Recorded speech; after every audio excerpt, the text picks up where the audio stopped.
Have you ever felt like other pre-PT students are better applicants or stronger applicants than you?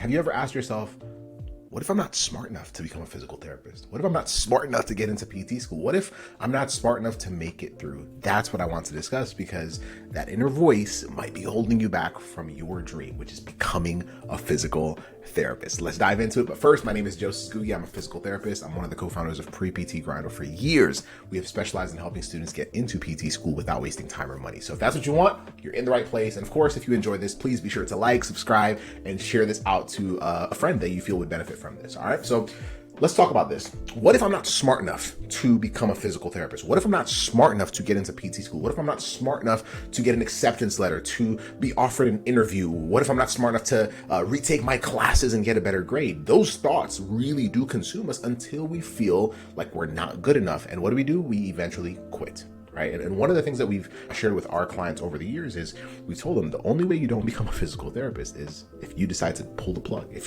you decide to quit. Right. That's the only way this doesn't happen. And so let's talk about this fear, though, of not being smart enough. So if you ever feel that, if you ever, maybe you currently feel that way, if you ever feel that way, the things I want you to ask yourself is, first of all, why do I fear that? Why do I fear that I'm not smart enough, or I might not be smart enough? What's the proof, right? So one of the biggest things with fears, right? So we all have them: anxieties, second guessing, being in our heads.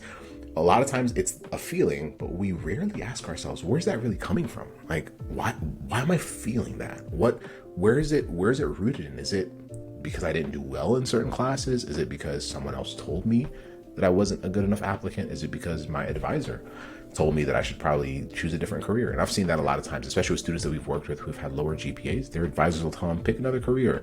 And we show them a different way, and they end up getting into PT school. That's neither here nor there. But maybe it's someone, maybe it's a family member, right? So right now, as I record this, it's around Thanksgiving time. So maybe you go home for Thanksgiving and someone says something that leads to more doubts. For example, we had a student who had gone home to visit a family, and their uncle said something that the uncle believed was harmless, but it affected this student a lot. And just be wary of this. You're going home for the holidays and all that stuff. And so the uncle was like, so you still want to be a physical therapist? And the student was like, yeah, that's my plan.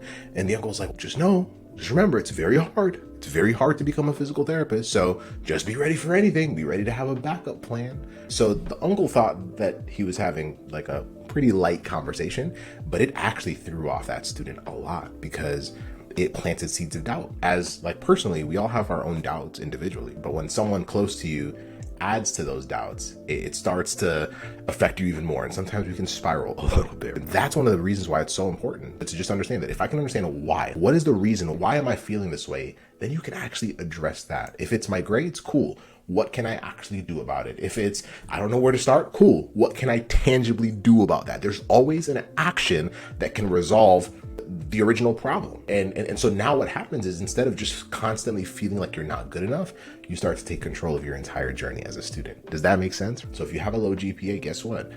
What's going on? Let's get to the heart of it. Is it my study strategies? Is it, I don't know which class to retake, I don't know where to start? If it's you having past rejections, is it maybe we don't know how to select the right schools, or we don't have the right acceptance plan? There's always a way. There's always an answer. And you're not the first. Since you are not the first student to be in the position you're in right now, you also won't be the last. And if other students have been able to figure it out, then you can too, which means that there is nothing. Once again, there's no reason why you should pull the plug from becoming a physical therapist, unless either one, you don't want to, right? Or two, you just decide to pull the plug, which is in your control still. And so I hope that was helpful. First, ask why.